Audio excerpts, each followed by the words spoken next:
In part 2 of section 11.6, I'm just going over examples to get more practice with what I gave in the first part of the notes to help you with the WebAssign assignment. So for this first example, let's test for absolute convergence. I believe the first couple problems in WebAssign was to test for absolute convergence, or maybe it's just marking it as conditionally convergent. So remember, that happens. A series is conditionally convergent if it is convergent but not absolutely convergent. So that's what we want to first check. What is this series doing? So if you notice right now, this is an alternating series, so let's use the alternating series test. So that's where we let b sub n just be the part being multiplied by the -1 to the nth power, so that just becomes 1 over 8n plus 1. Now this is decreasing, and the limit as n goes to infinity of 1 over 8n plus 1 is equal to 0. So this is convergent by the alternating series test.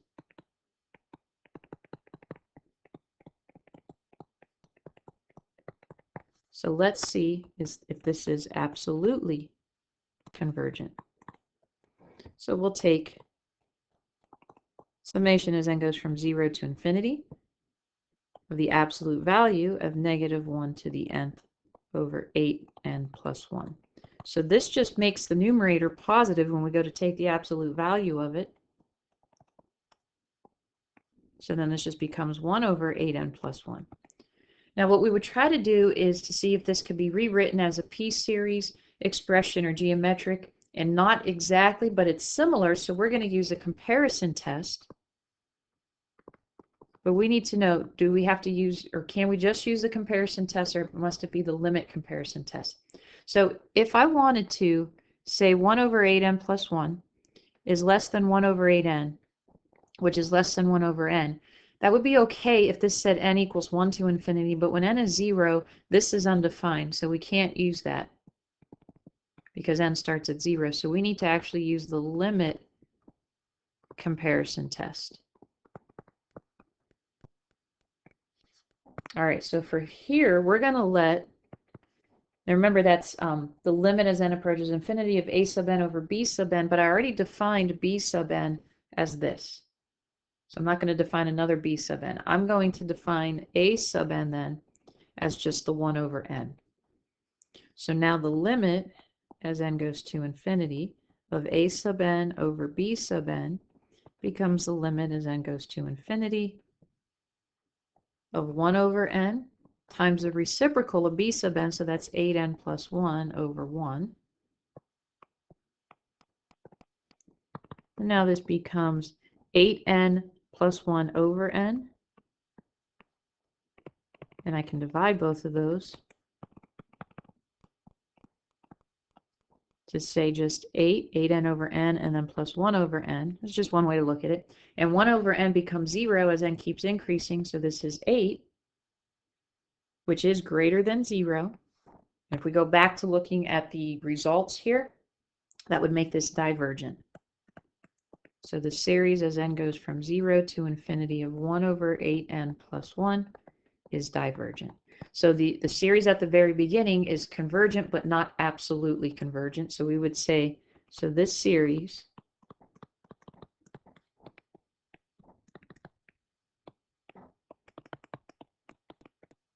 is conditionally convergent.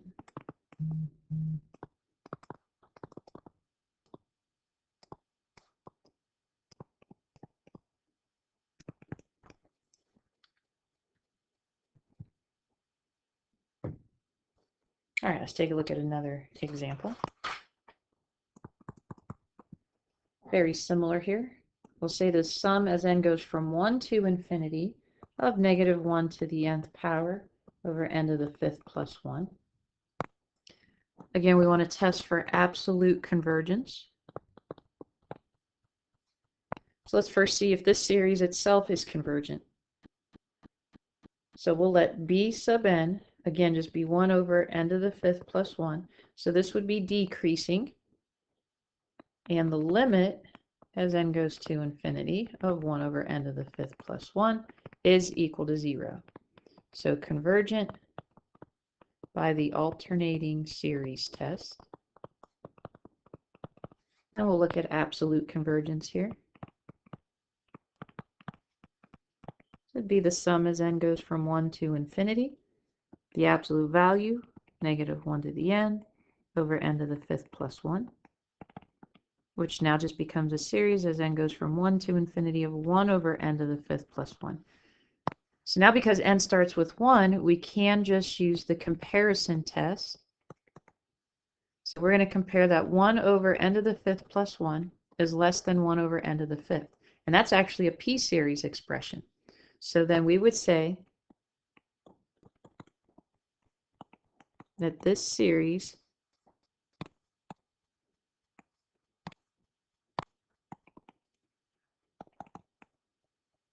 is convergent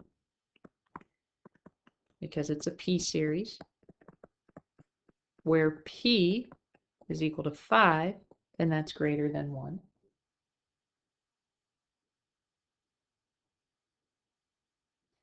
So because it was convergent and absolutely convergent here, the series itself is absolutely convergent.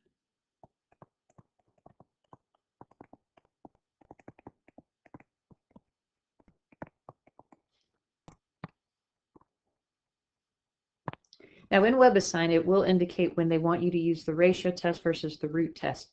But on the third exam, on the review for the third exam, you're not going to know. So let's just double check why we would have to use the ratio test here.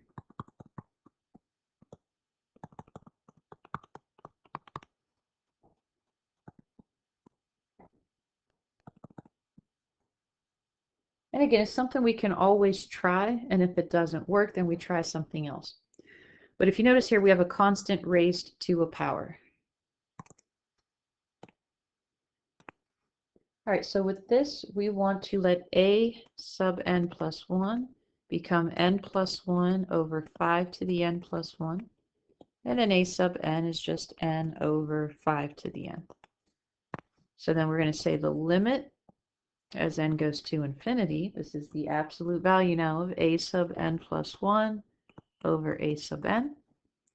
So this becomes the limit as n goes to infinity of the absolute value, and then we'll multiply the first fraction by the reciprocal of the second.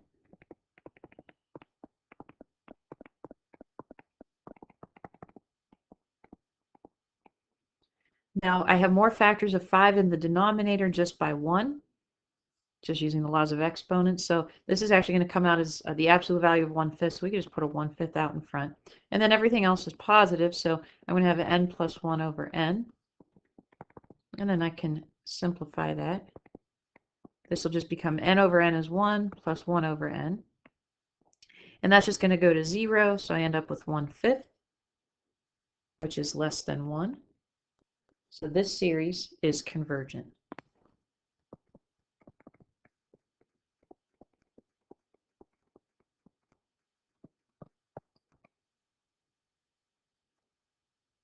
Let's try another one like this.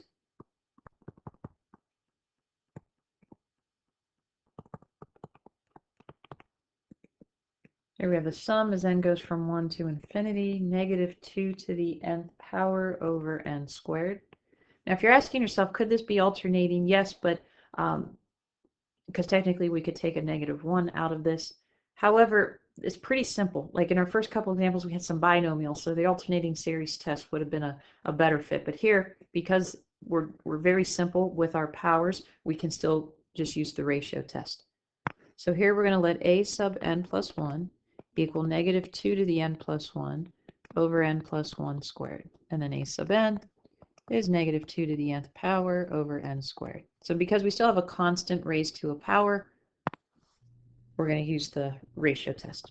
So now we have the limit as n goes to infinity of the absolute value of a sub n plus 1 over a sub n becomes a limit as n goes to infinity, negative 2 to the n plus 1 over n plus 1 squared times a reciprocal here. So now I have one more factor of negative 2 up top. So that's just going to become the absolute value of negative 2, which is 2. So now I get the limit as n goes to infinity of 2 times. And here I can write this as n over n plus 1 squared. So we're going to get 2 And actually, I could just write this out. If I left it in individual parentheses, we're going to have n squared, and if I square that binomial, we're going to get an n squared plus 2n plus 1. And if I divide everything here by n squared, because the degree of the numerator and denominator are the same, I just divide the coefficients. So this is going to give us 2, which is greater than 1. So in this case, this series is divergent.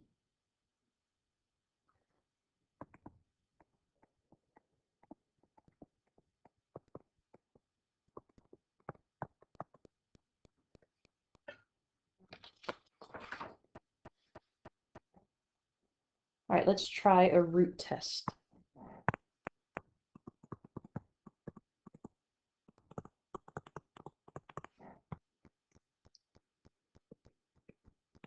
Let's take the summation as n goes from 2 to infinity of negative 8n over n plus 1 to the 3n.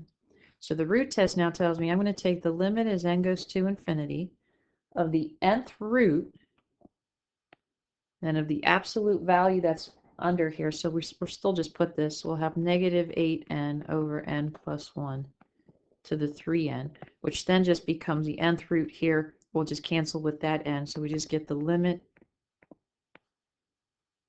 We'll get negative 8n over n plus 1 cubed. That's still the absolute value.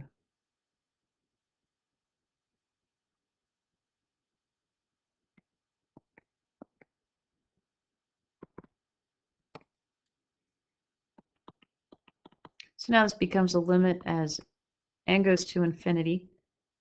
Now we would just have, now negative 8 cubed will just, if we take the absolute value, will just give us 8 cubed, and then we can say n cubed over n plus 1 cubed.